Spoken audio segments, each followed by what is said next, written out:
भगवते वासुदेवाय। नमस्कार दोस्तों, भगवान श्री हरि की कृपा आप पर सदा ही बनी रहे। वैशाख माह के इस महात्म्य में आपका वापस से स्वागत करती हूँ। यदि अभी तक आप वैशाख महात्म्य का श्रवण कर रहे हैं तो निश्चय ही श्री हरि की आप पर असीम कृपा है। आज के इस वीडियो में हम सुनेंगे वैशाख माह महात्म्य के 22वें अध्याय का पाठ। आइए श्री हरि का ध्यान करते हुए आज के इस महात्म्य को हम आरंभ करते हैं। बोलो भगवान श्री हरि की जय, स्वामी नारायण की जय। जब श्रुत देव जी वैशाख माह के महात्म्य की महत्ता को बतला रहे थे, ठीक उसी समय से एक विशालकाय वृक्ष की शाखा धरती पर गिर पड़ी।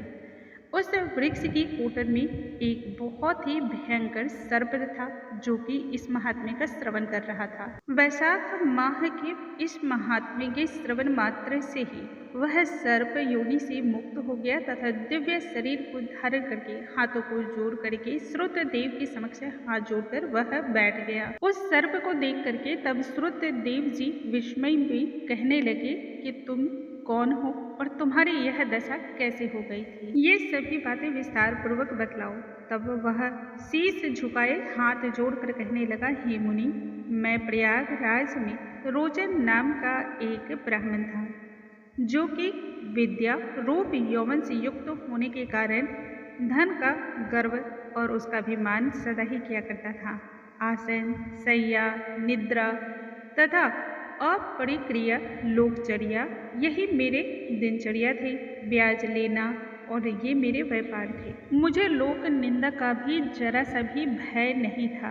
दंभ और क्रूर मेरी नीति थी।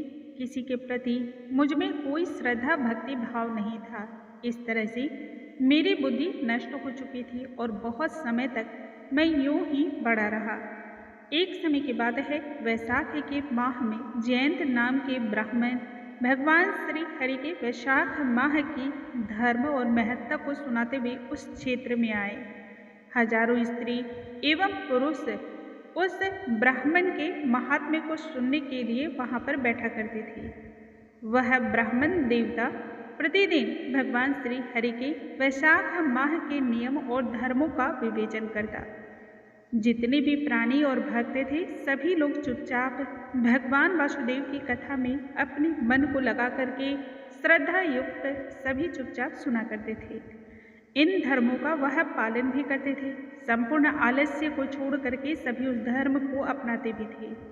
मैं प्रतिदिन उस सभा में कौतूहलवश ही देखने के लिए चला जाता था। सदा ही मेरे सिर पर पगड़ी बनी रहती तथा मुख में पान। अनैतिकता का पालन करते हुए जब उस सभा में श्री हरि की विवेचना होती, उन संदर्भ में महात्म्य को सुनाया जाता, तब मैं बीच बीच में कथा में विक्षेप करता।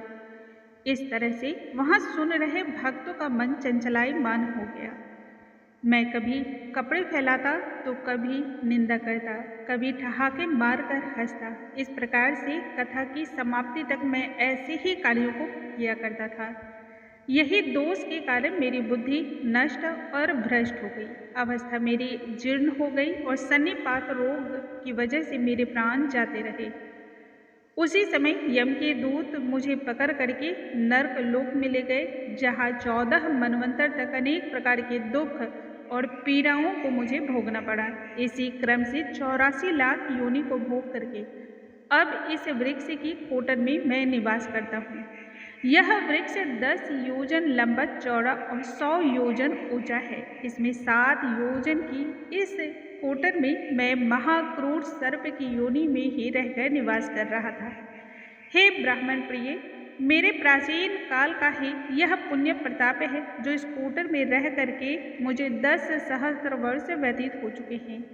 देव योग के प्रभाव से आपके मुख कमल से निकली हुई महात्म्य के श्रवण मात्र से ही मेरे संपूर्ण पाप नष्ट हो गए और सर्प योनि से मुक्ति पाकर के दिव्य देह को मैंने धारण किया।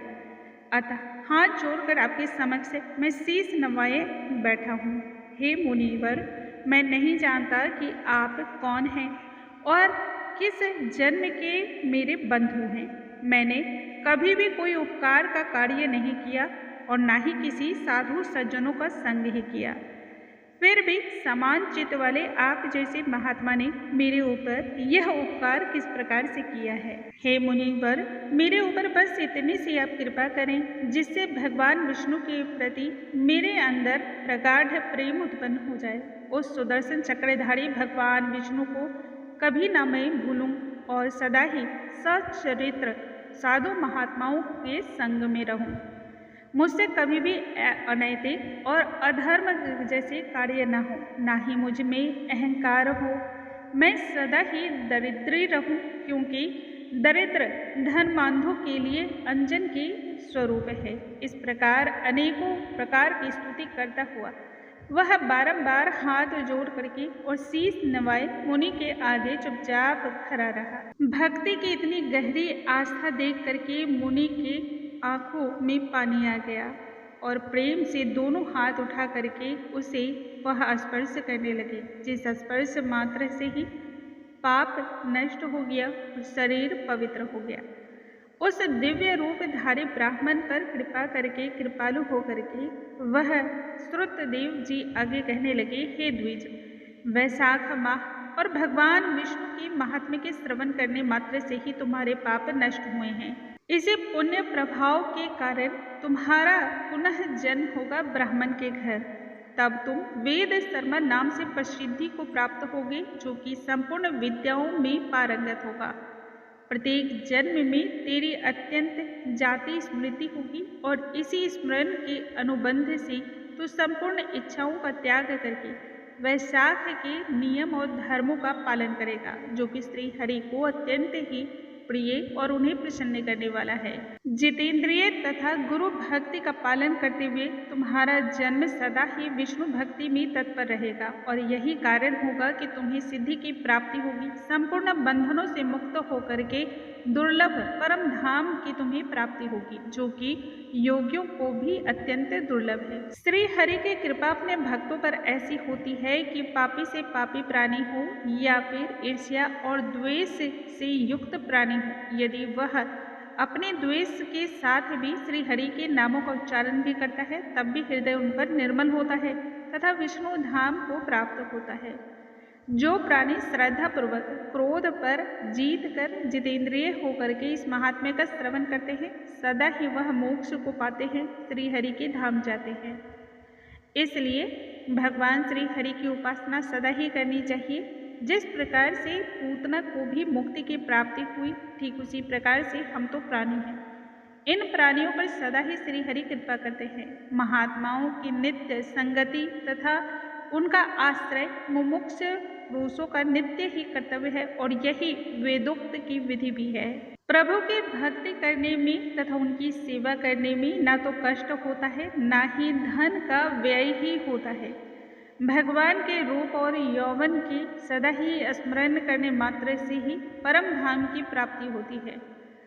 तू भी उसी अनामय नारायण की शरण में जा, वह नारायण भक्त वत्सल हैं, मन द्वारा गम्य और दया के सागर है। हे महामते, वैशाख के धर्म इन सभी धर्मों को करके जगदीश्वर भगवान प्रसन्न होकर के तुम्हारा अवश्य ही मंगल करेंगे, कल्याण करेंगे।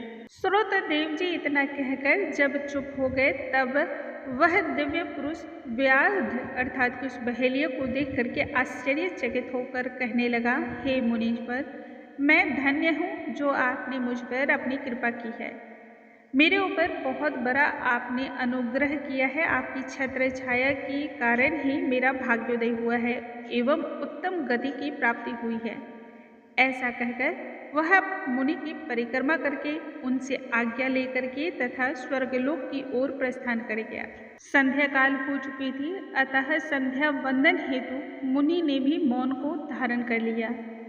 ब्रह्म मुहूर्त में पुनः उठ करके शौच आदि क्रियाओं से निवृत्त होकर के सूर्योदय से पूर्व ही उन्होंने स्नान किया, संध्या वंदन किया। फिर सबका तर्पण करके प्रसन्न मन से उन्होंने बहेलिए को बुलाया, सिर पर प्रोक्षण किया और वेदों से भी अधिक शुभ मंगल फलों को देने वाला राम नाम के 2 अक्षर का मंत्र, जो कि वेद से भी अधिक शुभ फल को देने वाला है, ऐसे शुभ नामों को व्याध के विषय में कहा। राम नाम की महत्ता को बतलाते हुए ऋषि कहते हैं, हे बहेलिए, तुम निरंतर ही इस मंत्र का जप करो। राम नाम का जप करने मात्र से ही सभी धर्मों का पालन होता है।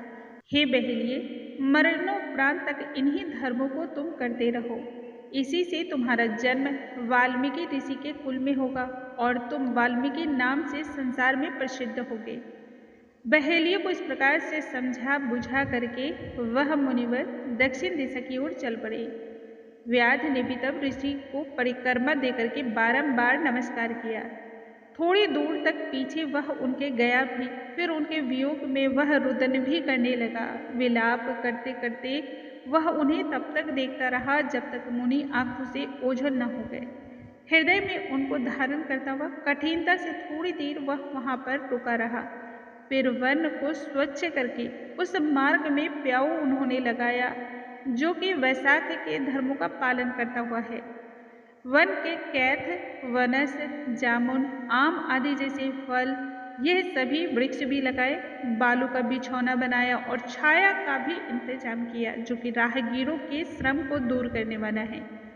प्रातः काल स्नान करके फिर रात दिन भगवान राम के नाम का जप करके उस व्याध ने अपने जन्म को पूर्ण किया। वैशाख माह का पुण्य प्रभाव ही था कि उसने पुनः वाल्मीकि ऋषि के घर में जन्म लिया। उसी सरोवर के किनारे कृणु नाम के एक मुनि थे जो कि कठिन तपस्या में लीन थे। अन्य सभी कार्यों को छोड़ करके वह तपस्या में रत रहते थे। बीतते हुए काल चक्र के साथ साथ शरीर पर बहुत सारे सर्प की बाम्बें बन गई थी। इसी कारण उन्हें वाल्मीकि ऋषि के नाम से जाना जाने लगा।